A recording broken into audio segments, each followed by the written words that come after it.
Hello, Guchu.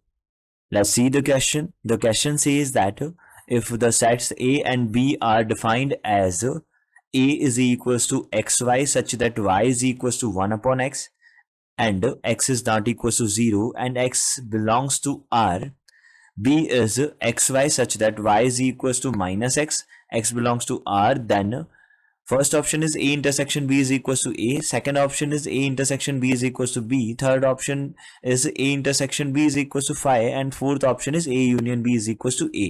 तो हमें यहाँ पे क्या बताना है, हमको सेट्स दिए हुए हैं दो, तो ये क्वेश्चन किसका हो गया, सेट थ्योरी का हो गया। ठीक है, तो यहाँ से हमारे पास में ए अगर हमारे पास सेट है किस टाइप से है, एक्स वाई सच दैट किस तरीके से है, y is equal to 1 upon x है, जहाँ x जो है वो 0 नहीं हो सकता और x बिलोंग्स टू r है।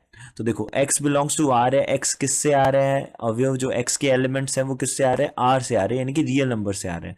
अब रियल नंबर से आ रहे हैं तो y is equal to 1/x हमारे पास एक फंक्शन बनेगा और इसका हम ग्राफ बना सकते हैं। हमको पता है y is equal to 1/x जो होता है उसका ग्राफ किस तरीके का होता है, कुछ इस तरीके का होता है। ठीक है, यहाँ पे हमारे पास x एक्सेस होती है, ये हमारे पास y एक्सेस होती है, ये x एक्सेस और y एक्सेस यहाँ पे एसिम्पटोट का काम करती है। ठीक है, तो यहाँ पे हमारे पास क्या हो जाएगा, ये हो जाएगा y is equal to 1/x का ग्राफ।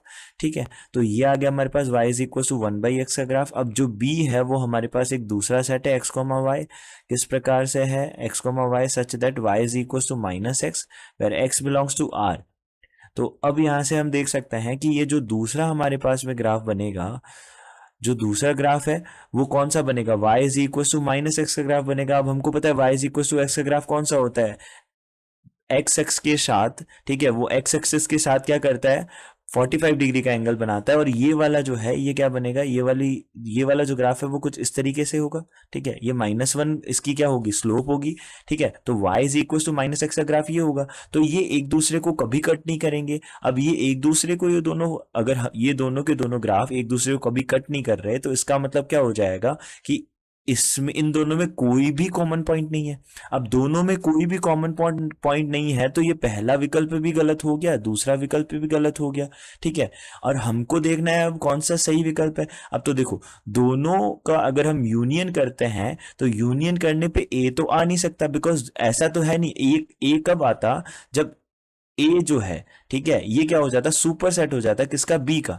तब तो हम ऐसा बोल सकते थे कि ये ऑप्शन सही हो जाता। लेकिन अब हमारे पास तो दोनों में कोई भी कॉमन एलिमेंट ही नहीं है तो ये ऑप्शन भी नहीं आ सकता। ठीक है, तो अब यहां से हम देख सकते हैं जो तीसरा ऑप्शन है यानी कि ए इंटरसेक्शन बी जो है वो किसके इक्वल आ गया, 5 के इक्वल आ गया। क्यों आ गया, बिकॉज यहां से हमारे पास में कोई भी इन दोनों में कोई कॉमन एलिमेंट नहीं है। तो यहां से हम बोल सकते हैं जो तीसरा ऑप्शन है, ठीक है, वो क्या हो जाएगा, करेक्ट ऑप्शन हो जाएगा। तो यहां से हम बोल सकते हैं correct option is, correct option is, correct option हो जाएगा थर्ड ऑप्शन हो जाएगा, जो क्या है, A intersection B is equal to 5 है। ठीक है, तो ये हो जाएगा हमारे पास में करेक्ट ऑप्शन। तो हम बोल सकते हैं तीसरा ऑप्शन जो है, थर्ड ऑप्शन, वो हो जाएगा correct option. So I hope you understand it well. Thank you.